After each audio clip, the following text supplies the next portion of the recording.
איזה כיף, יום של הפתעות. וחתולות מעצבנות. תגיד, מה אתה מסתכל עליי כמו על איזה פסל? מה, אתה חושב שאתה במוזיאון?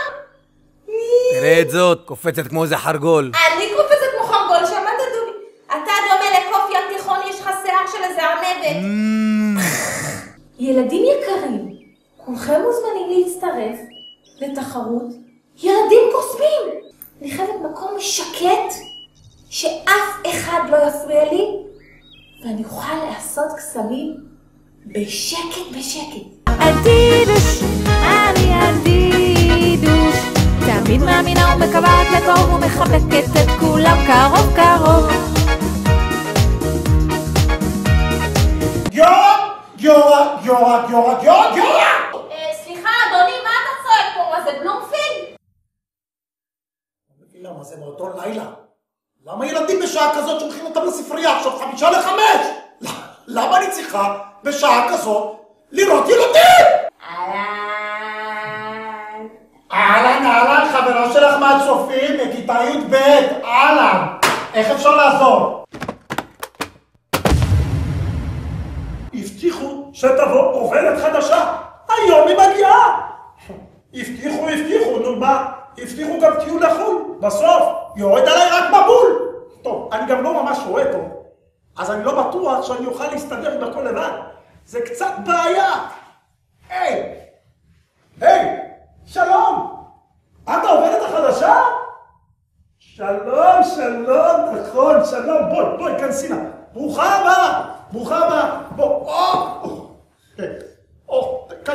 בואי, כנסי. למה את בורחת? בואי, מה זה כבר קפוארה? עוד לא התחלנו לעבוד. יש רוח בגזר, אין כמוהו גזר. זה המייפל. זה מייפל. הוא חיכה לנו כל הלילה. הוא חדור מטרה. הוא יודע מה שצריך לעשות. הוא מייפל! אדוני, חדור מטרה זה סבון כלים! סבון כלים? את יודעת איזה בורקס תקי יצא? עובדת יקרה?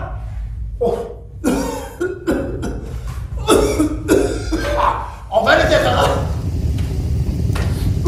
1, 2, 3, שיער חלק על הראש! מה זה? למה אני נזכר פתאום שאני חייב לקבוע תור אצל אביתר הספר?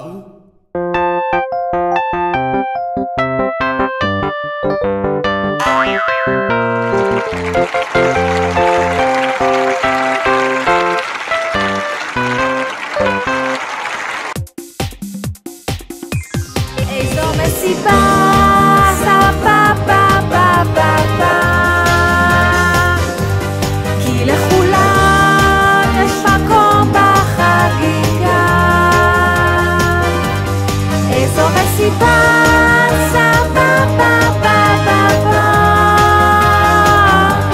כי לכולם יש מקום בחגיגה. יש מקום